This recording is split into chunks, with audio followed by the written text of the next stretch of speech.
Hello guys, Nigel with you here, Nigel's Modelling Bench, and this is part 8 now, and I'm filming this literally a few seconds after I finished filming part 7, and as you can see here, the lower wing section is still clamped up ready to dry.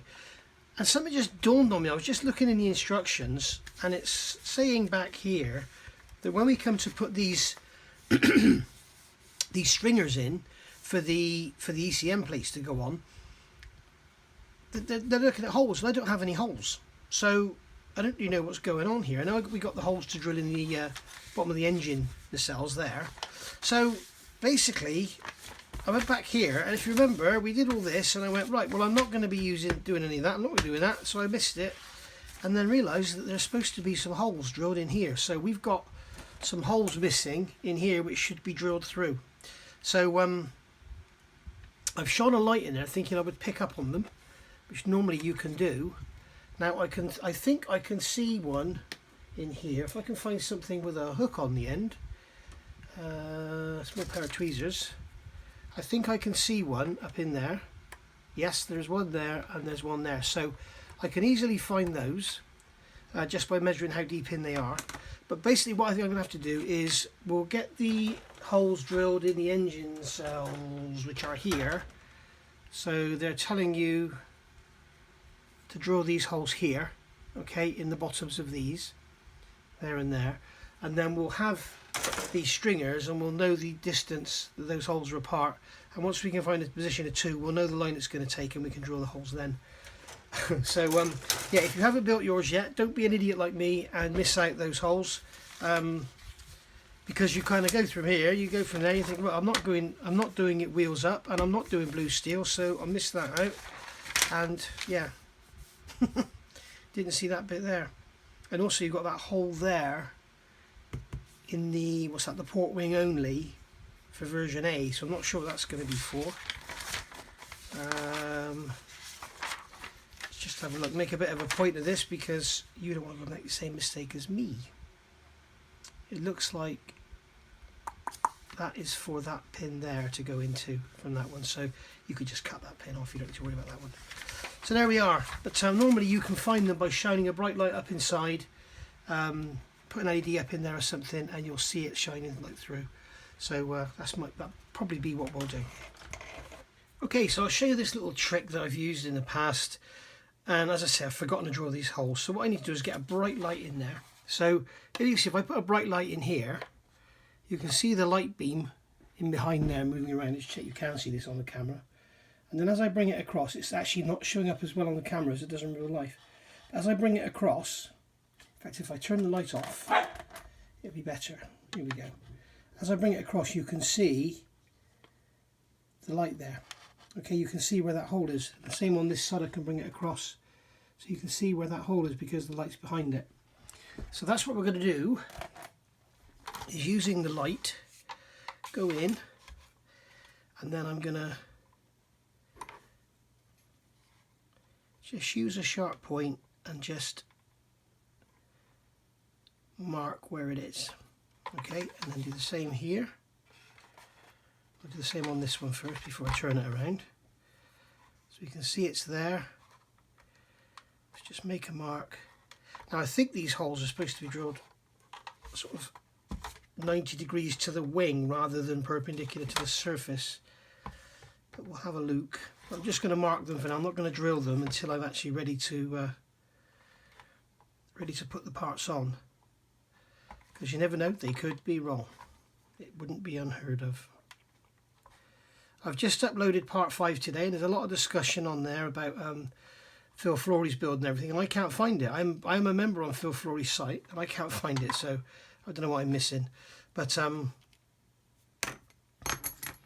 yeah, you're seeing this a bit late, guys. Today is July the 15th, and I'm just about ready to put the nose on, but obviously you won't see that yet. So we've got to do a little bit of sanding down here.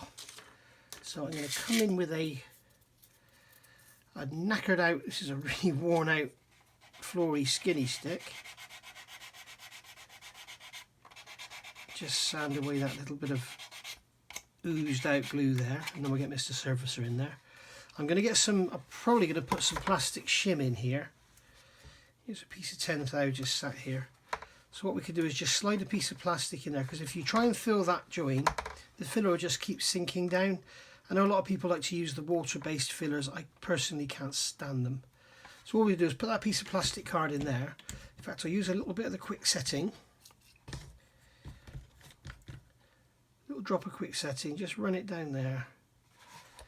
And then just run it down this side. There we go. And leave that to dry.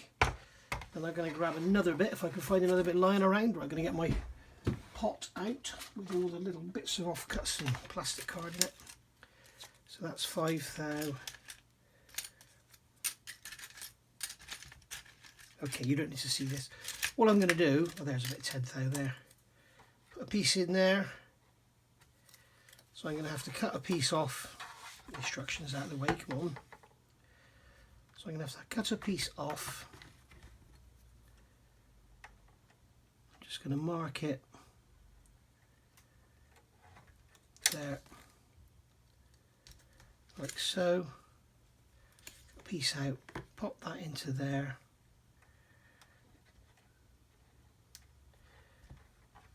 And then glue that in, pull that back,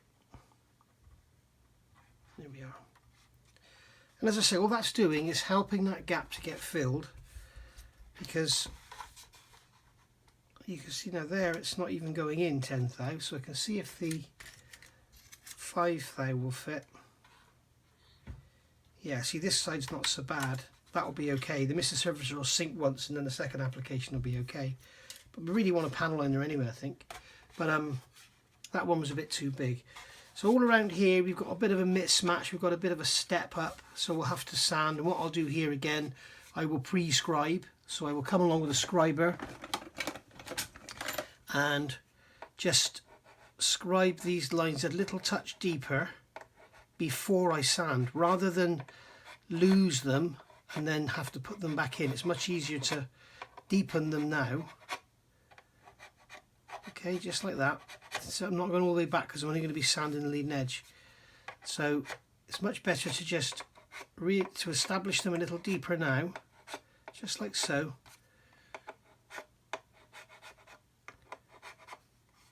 You're not losing anything there. And then the same here, we're going to lose some here.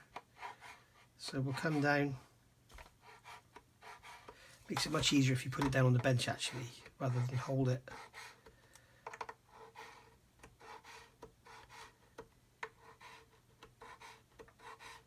Just like that. We'll just, and like I say, this is what I call pre-scribing.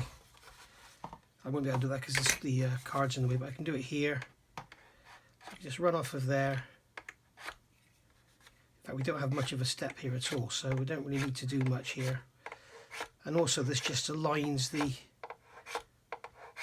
panel line with the line that's already on the leading edge there. So there we go. And then this here is just going to be sanded. This is just going to be sanded. We're going to use the tiniest amount of Mr. Surfacer around here. There's a tiny bit needed in there. But if you look at how this all fits together, I mean, it's just unbelievable. Look at that. Come on, camera, focus. Look how it fits together. It's just incredible. The camera does not want to focus on it. Come on. Here we go. So yeah, glad I put that disc on because that's holding it all really nice and solid now. It's got no floppiness. And I'll just give you a little treat. Look how well that nose fits in there. So that's all very nice as well. All nicely done. So the tail's not so good, but we'll look at that as part of this video. So in this video I'm going to be getting all this sanded down here. Don't need to show you that, so I'll do all that off camera. And then we'll get the nose on, we'll get the tail. Put the tail on first because that's going to need a bit of work. And we'll get the nose on, we'll get these intakes all sanded and smoothed out. A bit of Mr. Surfacer. And that will be part 8 done. So there we go. Stay tuned and see what else we come up with. Okay then guys, here we are, next day, all sanded, all done. I need to put a little bit more Mr. Surfacer in here, and I'm kind of glad this has happened in a way, so I can show you what I'm doing when I use these different colours. So what I did, I put some black down, sanded it, it was still too low, So I put some grey on top of it, sanded it, still too low. So I put some black on top, sanded it, and now you can see we've got black here. Now here you can see the difference. You can see here where the black's come through, which is under the grey. Okay, so that's sanded through. That's the first lot of black showing through. But here, this is the last lot of black, because I can feel that it's rough, and you can see that the black is on top of the grey, unlike this here and this here, which is under it. Okay, so that's why I do it like that. You could use the brown, you could use the white, whatever. Now, I found more sink marks all around here, and the intakes, and you can see I've filled them and sanded them out. Okay, all around here, all around here, all along there, a little bit around here. If you're watching this Airfix, I don't know if I've already said this in part 7 or something, you need to up your game, guys, because what we've got here is a beautifully designed, beautifully engineered kit, and it's just crap manufacturing. It's just, you know, and I'm talking about my example here, so if somebody else has got one that's perfect, then lucky you. But everyone should be perfect. Everyone, you know, we're paying a perfect price with perfect pound coins and dollars, and we expect a perfect product in return. There's no excuse for it. It's disgusting. This thing is absolutely plastered in sink marks. And as you know, my lower fuselage was all twisted. It's just not good enough. It's 2021, guys. Come on. You know, if you're not making enough money, add a couple of pounds to the price of the kit. But, you know, if 60 quid isn't enough for this to make, you know, if it's not enough to give you enough profit to make a decent product, then either, you know, you're just being greedy, or your suppliers are letting you down. And I'd imagine it's probably the latter. So, you know, we had the same problem with the Hellcat, with all the flat fuselages and stuff. You know, it's just sink marks. Come on, guys, please, up your game. You know, this is like the fit and the engineering in this kit. It's close to Tamiya, and there's a lot of people going to slam me for that, but it really is. It's, I mean, look at it. It's bloody awesome. The only place you can see any Mr. Surfacer here is there and there. Look at it. It's bloody gorgeous. I mean, if it wasn't all twisted and had sink marks, there may be no gaps at all. So, rant over. Right, so, the other thing was, I found if you've got one of these, run your fingers over there, and you may find, I mean, I can still feel it slightly, and I've left it there for a bit of effect, but the actual panels are dished between the panel lines. I don't know if you can see it, if I can get it up on close in the camera in the light. You can see where it's sanded. Yeah, it's kind of, if I run my finger over it, it's like a ploughed field. And I've kind of left it there for effect. When it has a wash and stuff, it may look good. This out here is fine, but it's just that in there. It may have been intentional, though I doubt it. So, anyway, okay, where was I? Sorry, I had a phone call then. Right, so basically we're all done, everything's sanded out and everything. So now I'm going to show you how I'm going to do these scribe lines. I'm going to have to refill this one, so I'm not going to do that side, I'll just do this side. So basically, when we've got scribe lines and we've got filler we're going through and everything, what I would generally do, say if it was a panel join here, okay, then like on the back of an F14, I would fill the line they want you to make the panel line and get that all nice and smooth, and then scribe a new line in fresh plastic just to the side of it, rather than try and scribe a line through the filler. So that is my advice to anyone who's doing anything like that. Like here, I mean, I probably won't do it there, but if this was a major area, like across the back of an F14, I would fill that line that they want you to make a panel line, get it absolutely smooth, get it all smoothed out, and then scribe a new panel line just a couple of millimeters or a millimeter away from the old panel line that they want you to have, away from the seam. So you're scribing in fresh plastic, and then you get a clean scribe line. Now here we can't do that. Okay, so what I'm going to do, get the great big box out of the way, is come along with a rule, okay, and I'm going to pick up the scribe line that's there, push the rule up against it, and I know this line is going to end where the aileron ends. So I'm going to pick up on this scribe line here, get the rule in place, and then push, and not pull back, okay? Do not pull back, just push it through. and that will do it absolutely fine, and that will be your scribe line. And then you can bring these down to meet it, just gently, just pull that along until it falls into that line you've just done, and that should look absolutely fine. And if it doesn't, when it's primed, it'll stick out like a sore thumb, and then you'll see it and you can deal with it then. But that's what I've done there, and I'll do the same here. On the back here there's supposed to be a line, so I'm assuming we can do the same here. My rule's too thick.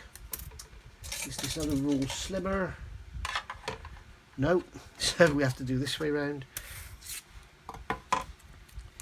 So I can come along here, put the rule on there. That's obviously going to line up with the tail end there, and again you can come in with the rule and just, no, I can't do this on camera. I need to do it off camera, sorry, but I'll do that. Basically just push the scriber through. Obviously, as I said, I'm not going to do this side because I've got to do more work on there with the Mr. Surfacer. But other than that, we are all done and sanded and ready to start looking at putting the tail on. So let me get some Mr. Surfacer in there, let that dry, and then I'll be back. Right, so if we look at the fit of this tail, we can see it's not incredibly good. It's sort of springing itself back out, and you can see we've got a massive seam. Now I want to get rid of that. Now the reason that seam will be there is because this rear face isn't flat. So basically if this face here is angled in and this face here is angled in, then when they come together they're kind of like this instead of being like this. So we need to get a sanding stick and get in there and just sand this flat. And make sure we keep it nice and even. Okay, so that should improve things slightly. Very slightly. Okay, now in here obviously this face isn't flat, so what I'm going to do is get a number 10 blade. This is a Swan Morton number 10, and I'm going to go in here and just scrape the bottom out,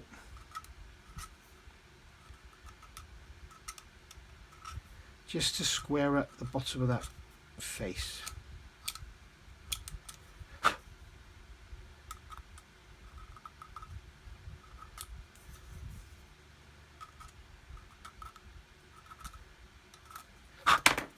Okay, and that should improve things.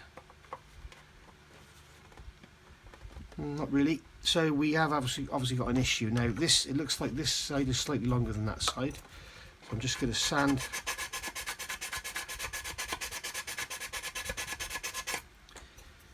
to remove here.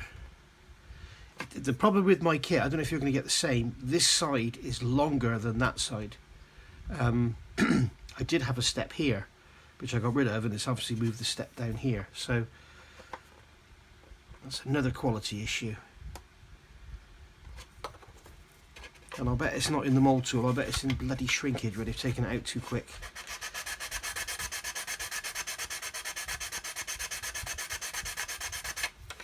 There we go.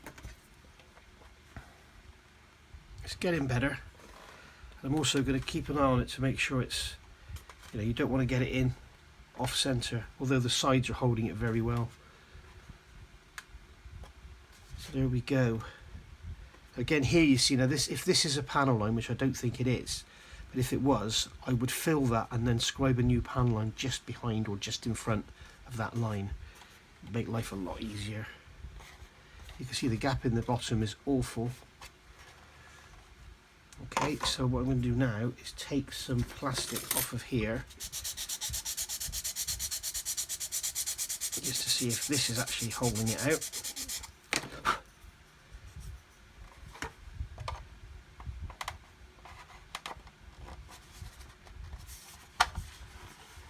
Yeah, it just really doesn't want to be in there. It's not its natural home, if you like. It's trying to pull away all the time. So let me get in here. I don't want to take too much off here, but we'll just take some plastic away from there.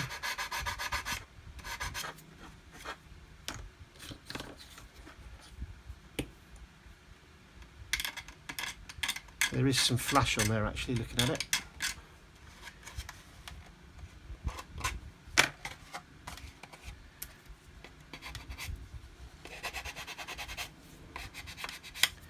Yeah, there's a definite flash edge on there, so check yours. So it's going in, but it's still fighting me away. Now I have got sprue goo in there, okay, but you can see I've cut the sprue goo back so it shouldn't affect it, and I've sanded this down, so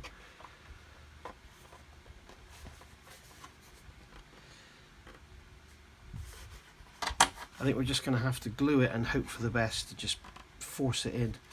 But before I do that, I need to scribe those lines. Okay, I've done pretty much all I can with it, so just have to glue it in really. It's just not wanting to go in nicely at all. It's kind of, it's almost like that face isn't flat. Maybe if I get a pencil, a mark here where those areas are.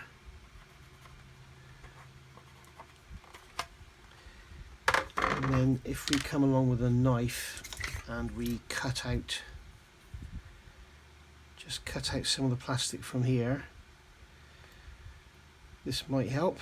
Again, some people are going to say this is over the top, you're making a meal of it.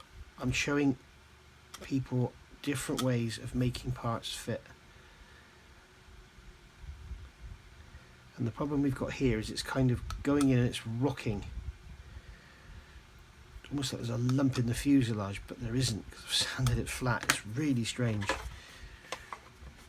we'll see how that goes. That's a little bit better. So there we go. We've got to give it a little twist to make sure those panel lines line up. Make sure the fin lines up, I guess, is more important. And just plaster the glue in there. So I think what I'll do is get some of this one. This is the Mr. Cement Deluxe. Just brush that in there, plenty of it. Get it nice and wet so it's all welding in. Remember, we don't want it cracking further down the road. Just get that in there. Let that start to go to work.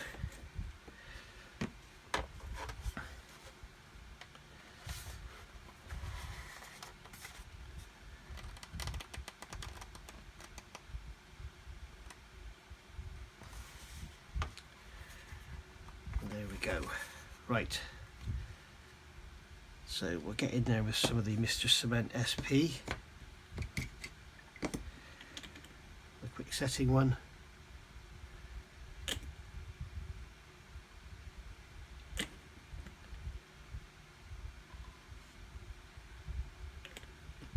And let that go do its thing. This seam's going to have to be left a while before we can work on it because it's so glued up. It'll be quite soft for a while, so it's best not to just try and attack it straight away. That clamp is going to reach. You see, as soon as I let it go, it just springs back out.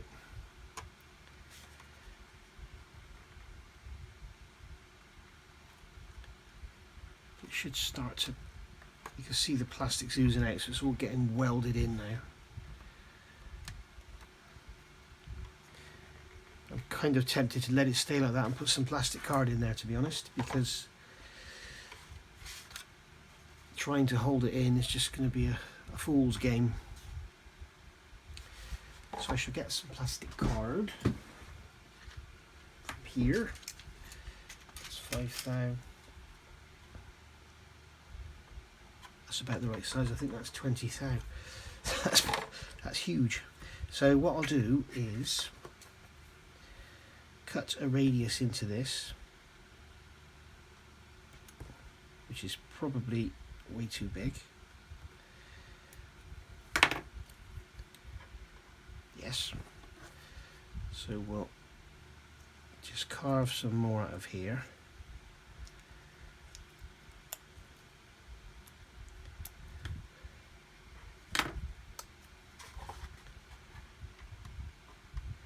In hindsight, I should have made this first. So I'm going to trim the width down.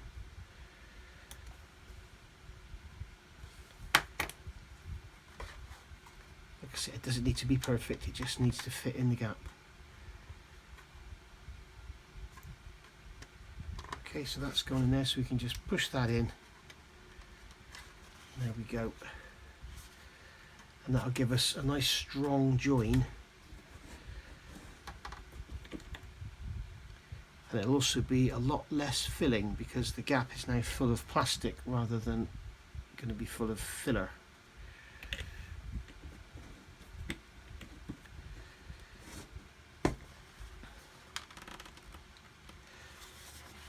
And there we go. We can let that dry.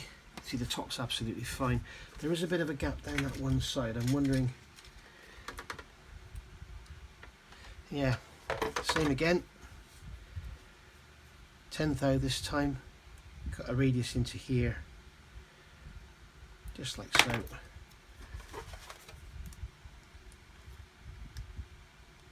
And that'll just fill that gap there. Again, much better than having filler in there. I could put sprue glue in there, but then you've got all the stringing and the sanding and everything, whereas with this you can just let it dry, clip it off, and it's job done. Okay, so looking at the tail, tail's nice and straight, following down the centre line. Side profile looks good, so happy with that. Happy how that's gone. Just get some more cement in there. And there we go. That, my friends, is that. All done. Okay, so that's going off now nicely. So we're probably about ready to trim that. So I can come in with my Tamiya nippers and just trim this away. So just going to trim down like that, and then trim down like that, down like that, and then trim down like that, and then we're ready to just cut that off. It's good to get it off as quick as you can, because if you catch it on something, it's going to pull the joint apart. So the same here, trim into there, trim down, and then trim down there, and trim down there. There we go, so that's that cut off. Never throw these bits of card away, they can always be used for sprue glue. I always, just like Phil Flory, and a lot of people disagree. I've actually cut the corner of that off, haven't I? What an idiot. A lot of people disagree. I use styrene only, I don't use sprue unless it's a particularly different plastic. So I need to repair that corner that I've cut off. Now, some people use sprue and say it's absolutely fine. I've used sprue, I don't remember which manufacturer it was, but when I used it, the resulting sprue glue just basically shrunk to nothing every time I used it. So I've always now gone with the styrene, and it tends to dry quicker, it's more stable, you know what you've got. As I say, unless it's a particularly different plastic, like HK models, which I will never build another one. Their plastic is very hard, so I use their plastic as to make sprue glue to work on their models. Otherwise, if you say fill this area here on a really hard plastic with a soft goo, you'll kind of sand a trench into it, and vice versa. If I used HK sprue on this soft plastic, I would end up with a raised lump where the plastic around it would sand easier than the actual sprue glue. So worth bearing in mind. So I'm going to have to repair that corner somehow, or just leave it, I don't know, we shall see, and go from there. But there we are. So the other thing I've done while I've been off camera, I've gone around the Bombay now with some white Mr. Base White 1000 and done all those seams. You just brush it in there nice and thick, it will go into there. Some of it will come away, like you can see down in the bottom of the bulkhead there, you can see it's starting to pull away. You'll get a hole, just go over it again, and that's that. So, and that way you end up with a, instead of it looking like a load of plastic parts, it looks like one assembly, because you wouldn't have great big gaps in the real thing. So there we are. It's just, and a lot of people will say, you know, you don't need to do that, the bombs are going to hide it. I do need to do it because I want to. So there we go. Right, so leave this to dry now. I'm gonna have to go and do something else while that's going off, because I can't mess with this now for at least a couple of hours, so I'll probably go and have a play in the garage or something. See you in a minute. Okay, so while that's all drying, we're now at the point where we can start looking forward and looking at what else we can do. Now, we've just glued the wings together and everything's curing and that, and I've glued the tail on before the nose purely for handling and everything. With that big nose on there with all the weight, it's going to be much easier to work on that tail without it there in the way. So, and there's going to be a lot of filler work required on the tail. Then I tell you next to put the nose in and these side pieces, and we're going to have to remember to paint in there, paint black in behind there, so when we look through we don't just see grey plastic. We've done that bit there. Exhausts, now the kit instructions are showing us the exhausts for the, I believe these are the 301 engines. I could be wrong, please tell me if these are 301s or 201s. But basically you can see these are these engines here, but then we've got these engines here which are longer. They've got the longer nozzles on them, so you've got them in the kit but you don't have them in the instructions. This part here is going to be the same for both, but this part here is different. Okay, so you've got longer jet pipes. You can see they're much longer here than they are. Okay, and also they look quite nice because they're slimmer and they come out and they kind of come out at an angle and that, and they look a bit weird, so I like the look of them. So depending on which one I go for from my decal set will be decided by those exhausts and also the fin. You can see here we've got this fin with these square lumps on it, and these fins are just plain. So that's going to be a bit of bedtime reading, that research. So I'm not going to do the engines yet, so we can put those to one side. Moving forward then, we've got all this stuff going in the bottom. Well, the engines have to go in before any of that goes in, so we're not going to be doing any of that. So what we can do is start looking at putting the fin together and not adding the cap, because we've got the, here we go. You can see here we've got, this is the fin as they're building it in the instructions, with this two parts here going together, but we've also got this one, and this is the alternative fin I just showed you, and I believe some of them have that, so we'll have to make sure we get the right cap on there. So basically what we can do is put the fin together, put the rudder together, and then we can do our flapperator, aileron or lifter air brake things whatever they are. We can get those done, get these off the tree and get them cleaned up, because basically what I'm thinking about now is getting rid of the box, because we've got these great big sprues. Now this sprue here will be left with nothing once I've done the once I've done that, and then the other sprues are all quite small, so we can get rid of the great big box and get it out of the way. Obviously we're not going to do anything. Well, we could start to assemble the landing gears, nothing to stop us doing that, and then we can get the bomb doors put together. Blue steel we're not worried about, because we're not doing blue steel, and then all these bits and pieces, these are going to go on right at the end anyway. So what I want to do now is, I didn't realise we had a central, no we haven't, I thought we had a central bomb bay door then, we haven't, no. So what I'm going to do is get the fin together, get the rudder together, and get those flaps built up. So I'll see you in a minute. Okay, so our fin's going to go together now, so all we're going to do, I've got the parts off the sprues obviously, clean them up. Again, as usual, I haven't bothered doing the sprue nibs where I'm going to be sanding, so I never do. So this is just going to go together. Got pins in there to line everything up, and it goes together like a dream. So we're going to hold it here, make sure our fingers aren't near any edges, and then we can just come along with some Tamiya extra thin and brush it into that seam, just like so.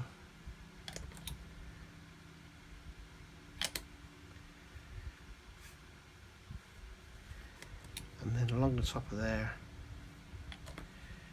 and then here, remember I told you before, what you can do is you can squeeze the panel, you can squeeze the, and then just let the glue go in and it will capillary along that joint. So at the top there. Okay, and you want to see basically a wet joint. You don't want any dry areas. You can see, I don't know if you can catch it in the light with the camera focus, but you can see I've got a wet line, and I don't think you can. It's because this colour of this plastic doesn't help either.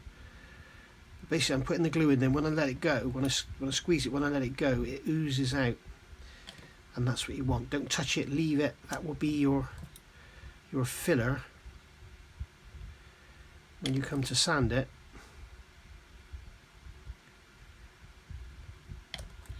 That will be your filler. Just dip that together there, making sure we don't touch the joint. You can see there's not enough glue in there, it's not holding, so we'll get some more in there. Just give it a little push together. There we are. You can do that, run your fingers over it, and then rub them off, don't go touching the model. And then we've got to do the bottom.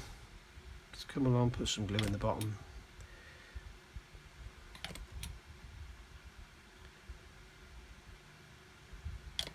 Just like so. And that's it. It's all together. So that's as simple as that. That is beautifully made. And I'm just going to quickly check it in the fuselage. Make sure it's not warped or anything. And guess what? It doesn't fit. Bloody hell, I can't believe that. So yeah, very, very tight tabs. So, but it's going in, so that's okay. So we can leave that like that just to dry itself off. Now the rudder, this is something I go on a lot about with 72nd scale aircraft. If we put the rudder together, we can see that when we get the back end together, if I can get the camera to focus, we've got like a gap almost. You can see it's quite thick on the trailing edge. So I'm going to thin that out to get it out. Just drop the parts, they come apart. So what I do for that is I get a pencil, just make a load of lines across the trailing edge. This one I've done here. And then I just come in with a flat sanding stick and start to sand. And you can see that it's not sanding the trailing edge, it's sanding in the middle. So I just keep sanding until all of that pencil is gone from the trail. I'm not worried about this in here, but the trailing edge, I want to see all that pencil gone. And then I know that the surfaces are flat. Because what happens is they go together like that. This is the trailing edge here. Instead of them going together like that and give you a nice sharp edge, they're actually going together like that. So there we go. So we do the same here. And you can see it's not sanding it from the trailing edge, it's a few mil inside it, and then just keep sanding, and all of a sudden the trailing edge becomes sanded.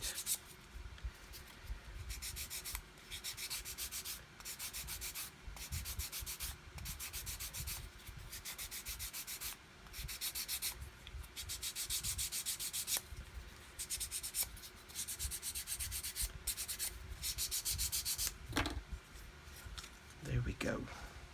That can go together, and straight away we've got a much better, much finer join. Okay, you can see we've actually got it's together. It's not like that. So just drop them. If you have trouble getting the parts apart, just drop them and they'll fall apart. I'm going to take some more off because I want it a little bit finer. I like to see nice sharp trailing edges on things. Can make or break a model, especially in this scale.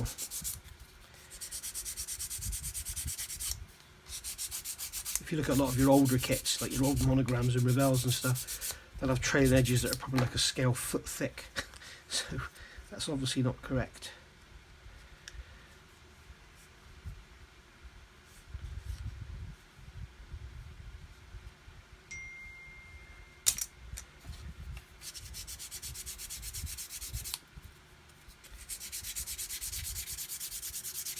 You just keep sanding, thinning it out all the way. Just some more on that one. Actually, I could get rid of these pins because they're getting in my way and they're getting on my nerves now. So we'll get rid of them. And then we're free to sand to our heart's content. You will often see people do this. If you're going to do that, make sure whatever you've got is glued down. Because the trouble is, if you've got a piece of emery down on the table and it's lifting, when you do this, you'll actually you'll sand the edges away. You'll end up with a rolled face. So you can do it on a hard stick. If you can grip it, you can put a bit of blue tack on it and grip it. But don't do it on a piece of emery which is just loose on the table. And there we go, that's much better. Got a nice fine trailing edge now.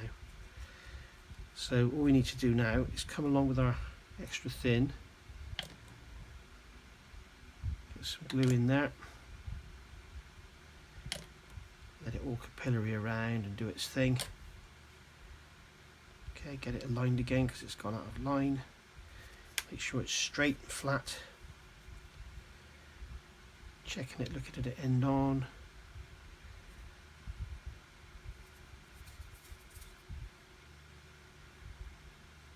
And there we go. And then with the trailing edge, we can just, again, we can squeeze it. Get some glue in there.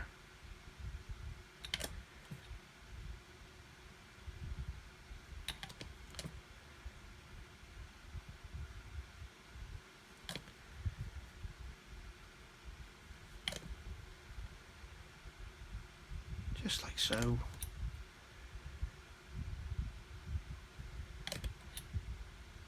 across the top and the bottom. And then we can, with our fingers, just go along the edge just like that. You can see straight away it's capillary under, but because it was so quick it hasn't really hurt the plastic, it's just left a mark. So you've got to be really careful of the glue capillarying out onto your fingers. There we go.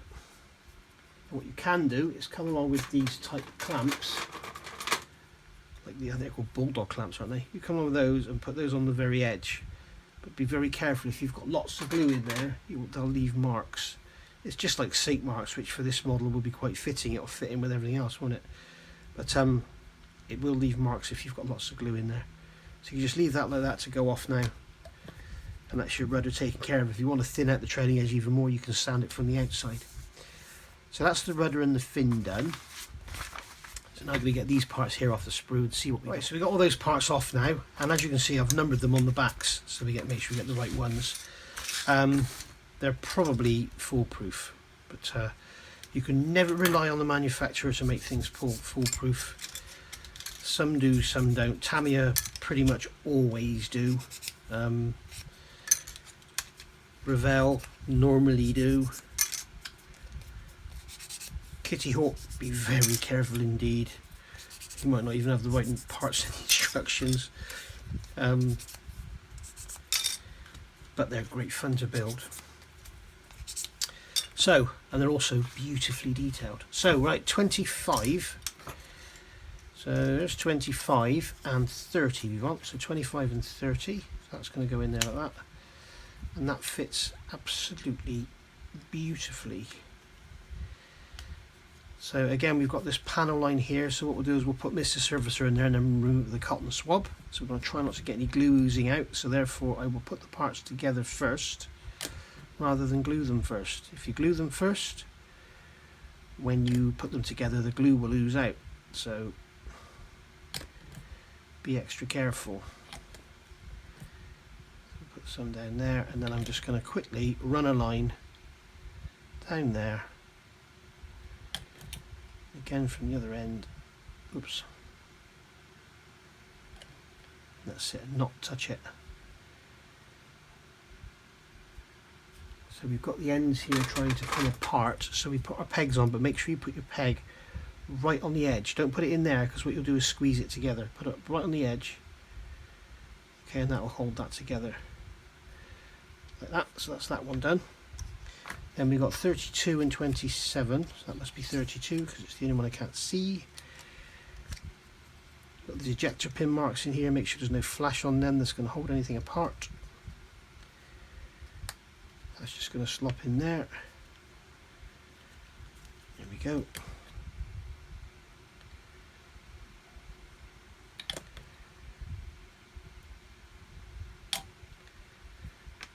Let's push that together because it's come apart. Oh, I just want to say one thing while I'm here.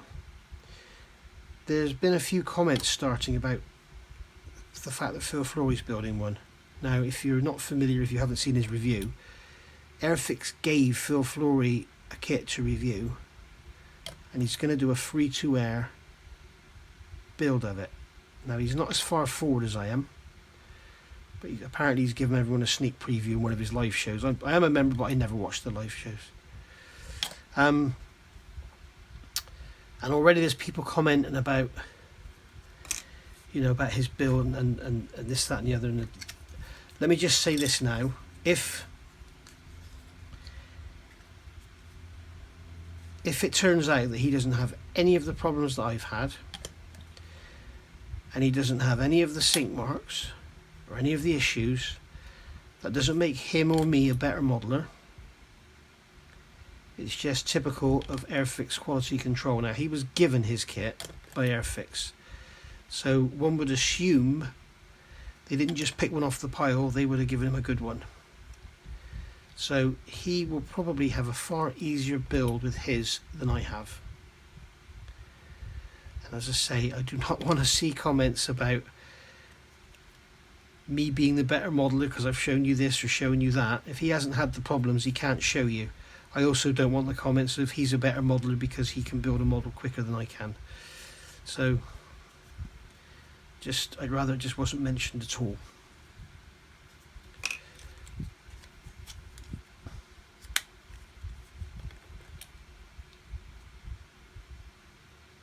I do actually, I've met Phil a few times and I actually quite like him. I don't think he's that fond of me.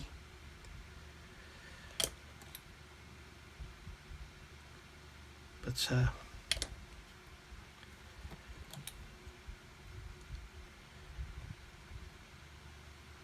hey ho.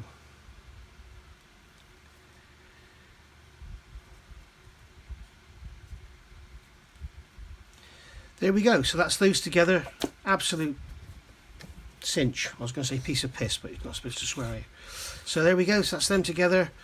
Job done.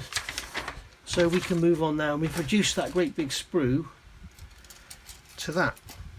Okay, I'm going to get the ailerons off and prepare them, and that'll be that. And we can start adding all those little scoops and stuff on the bottom, which look very nice indeed. But we're getting to the point now where we can get rid of this bloody great big box, which is a pain in the arse. So right, we're going to let all that dry, and then I'll be back. Right, so they're all done. This has got some Mr. Surfacer, and I've glued a little chunk of plastic to that corner where I cut it off. This surface around there, we'll let that go in, and again, waiting for stuff to dry. So I'm just looking forward to the instructions, and something else we can be getting on with is these bombs. So we can start to look at getting these glued together. So obviously I'm not going to do that on camera because it's going to be as boring as hell if I do. Now the first thing I'm noticing here, we don't need this bomb bay door closed bit, so we can get rid of that. The bomb bay doors we're going to be using, and then we've got our bombs here. So we've got L1, so it's the B times 3, these times 3, these times 3, and this times 3. So you've got L1, which is basically L1 and L4. So you've got 3 separate L1s here going on to these assemblies here. So we've got 3 of those.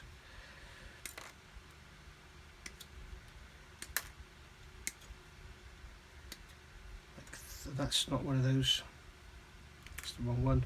3 of those, and then we've got, so we're going to have 9 of these. 8, 9. Okay, so we've got 9 of those, and we're going to glue those on there. And then we've got these here is L3, which is this assembly here. So we've got 3 of those, there's another 3 there. And that's going to go on to L2, which is this one here. So we've got 3 of those. And straight away you can see we're going to be getting rid of another sprue here, which is great. So that's those. And then we just got these to cut off. And then what we can do is remove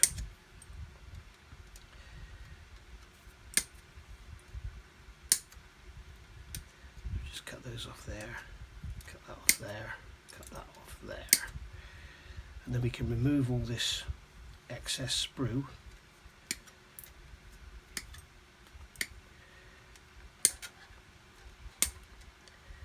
you can see you end up with little pocket-sized bits rather than great big sprues everywhere. And there we are.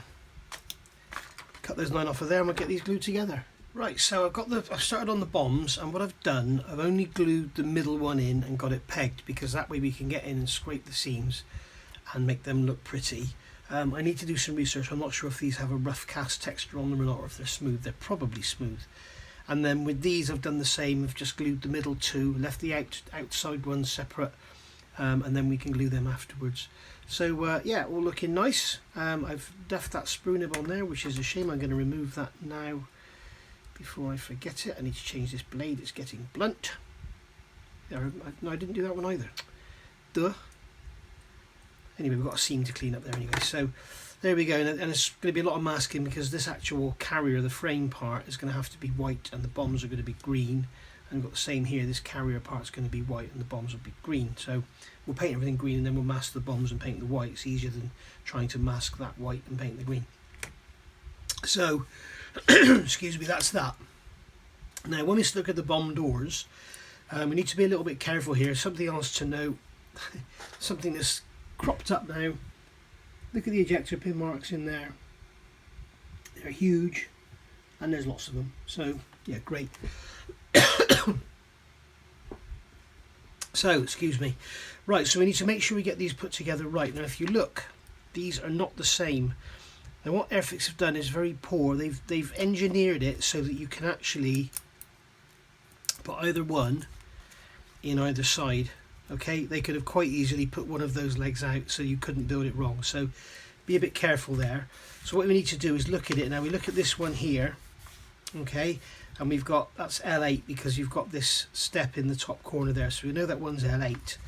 Now as I say, either of these will fit, but what we need to do is look at the patterns, and you can see here you've got a leg over a slot, and at that end there's a leg in front of the slot, so we can see that this one is incorrect. So if you look at this one's got the leg over the slot and then the leg in front of the slot, like you can see it there. So that's going to be on that side, and then before we glue it we'll just check this one. So again, we've got this cut out in this end, put this one on, and we should have the leg over the cutout and the leg in front of the cutout. Okay, so make sure you get that right. Other than that, or just make sure you use the right part numbers. But I cut them off the sprue thinking they were symmetrical, so you may do the same thing. So I'm just going to check the back, there's no flash or anything, nothing stopping it going down. So that's all looking good. So it kind of looks like there's a step on there, so you get a gap in between. I'm not sure if that's supposed to be there. I'm guessing that is part of the bomb door that's folded over. So I'm guessing we just glue the edge. Let me check my references and then I'll come back. Okay, glue them on. They do actually have a big gap at one end. Obviously it's because of the curvature of the fuselage. So you've got a gap on that end, and that end is pretty much closed up. I'm not going to glue that top edge because that's going to be exposed. And as it happens, these tabs and ejector pin marks and everything don't matter because they actually fit into the bomb bay like this. They're slightly too long. I can't quite get it to go, and I'm going to have to sand it. But they go in that way. So, and these pegs go into those holes down in the sides. So you're not going to see this join here or any of this stuff anyway. So that's worth remembering. So they're basically going to sit in there like that. Well, yeah, they're going to be quite deep in there. So see if I get that to go in, if I bend the door.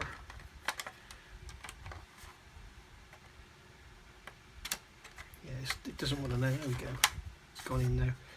It's bowed in the middle, but I need to shorten the length of the bomb door. But basically it's going to go in like that. So there you can see you've got that gap there, which is going to show. So we need to shorten them, and then we can make them fit lovely. And what we'll do is we'll paint these up and everything separately, and then put them in after. So here we go. It's really coming together now.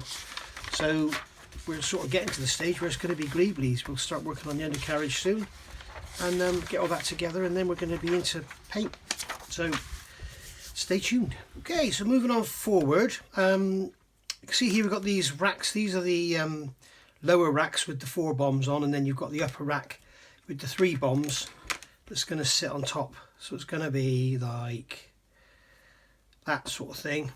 Okay, and then that's going to go in the bomb bay. So I've done some work on the seams on here, but another big improvement that you can make, which is totally cost free and easy to do. Take a blade that's shaped like this, not one like this. Okay, take a blade shaped like this, and you can see on the side, so I've shown you what I'm doing before I show you what blade I'm going to use. You can see that on the side of here they've moulded the plastic. They've moulded, come on camera, focus. Right, they've moulded the side of the bomb square. You can look end on, you can see in this corner in here, you can see that it comes straight up rather than following the contour of the bomb. So if you just come in, if you look at this one I've done here, you can see it looks a lot better. And when you look at it, you're only going to see it from here, and it looks like it's sort of going around. And that's the kind of effect you're trying to get. I also do this, like if you've got say on a bulkhead, and there's a pipe coming down a bulkhead, and they mould it on the bulkhead, because of the limits of the moulding, they can't actually mould it injection molding. They can't mould it as a circular bar on a bulkhead, so it's just a D shape on a bulkhead. So what I do then, I come along with a knife and scrape down the side, and it actually makes that into a tube. I'll show you on another build. If you follow me, you'll see it. I do it all the time. But what we've got to do is with this is just come with this knife blade and just scrape away at the plastic until you get underneath the bomb. Okay, so what you're trying to do is just remove material so it forms a kind of shadow around the bomb. I mean, you could also carve it out, and then all you've got to do then is come in with a stick. This is a fairly coarse stick. Just come in like so, and then with a sponge just give it a clean up, and you can see that, let me get along the side there,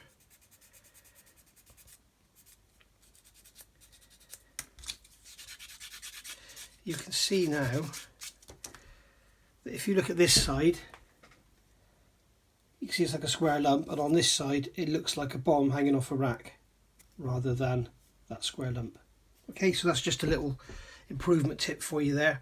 The other thing is, with all these bombs, they all need to have their seams sorted, so I'm just going to come along with a blade, just rub the side of the bombs, just gently, not digging in, just going to gently rub them, not so much you put a flat on there, but it's just to remove any seam that's there.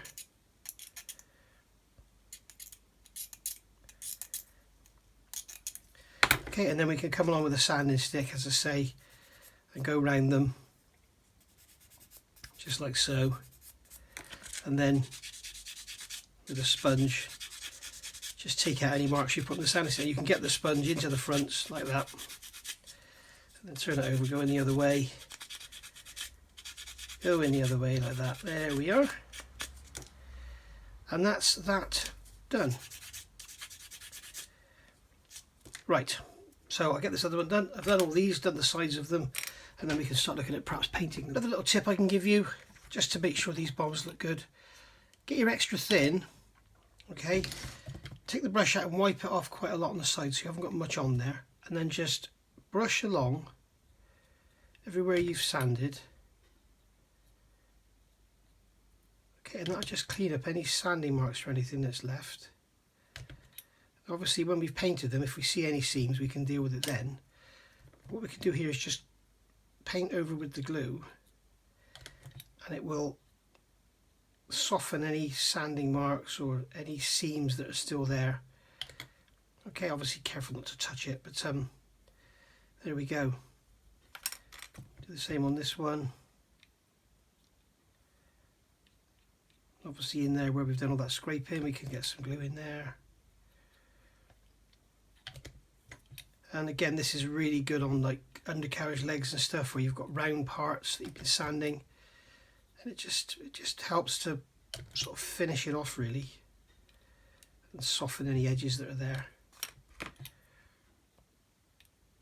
It's these tiny little tips, these tiny little quick things that magazines and books don't talk about much.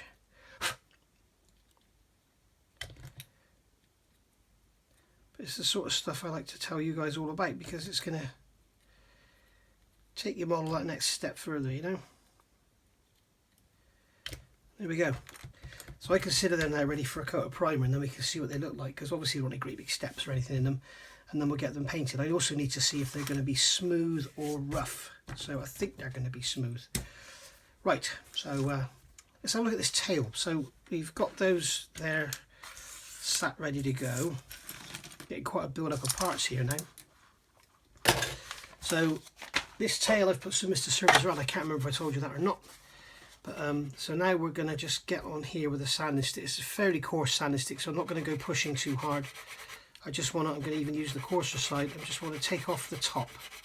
So if I start pushing, I'll start scratching the plastic. But if I don't push, it will just right over the top of the plastic. But remove this lump of plastic card that's here.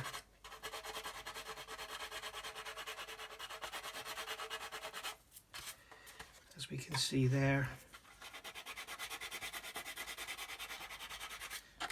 Okay, so that's that. Now we can come in with this is my 220 grit. So again, this is really a bit too coarse, but as long as you're careful.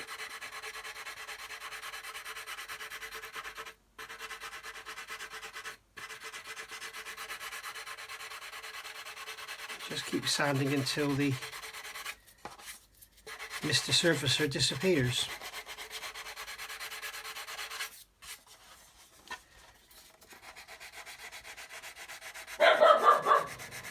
Oh dear, someone's just walked past the house, or a bird's landed on the fence out the back, something like that.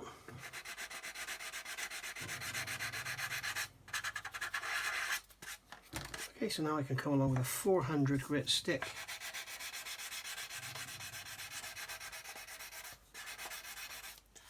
So this is only preliminary. I'll try saying that when you've had a few. This is only preliminary because basically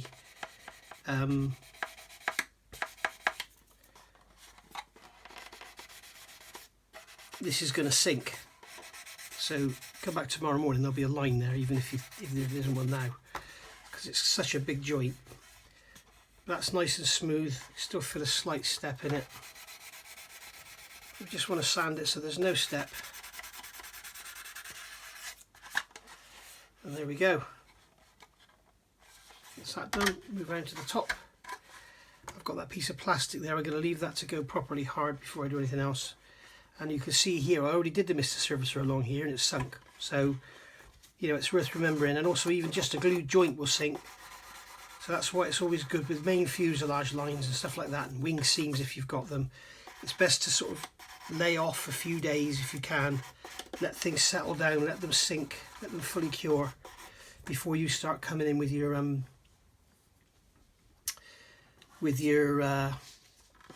primers and paints and stuff. Otherwise what you find is, you know, you put it together this morning, you prime it this afternoon and you paint it tonight, and then tomorrow you look at it, you've got a great big seam line down the middle because it's all settled down, especially if you've got a lot of glue in there.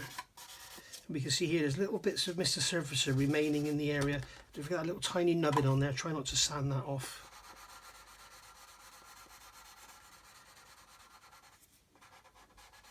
It's part of the model, it's not a sprue nib. And that ball on the end, we can just do that with a sponge. There we go.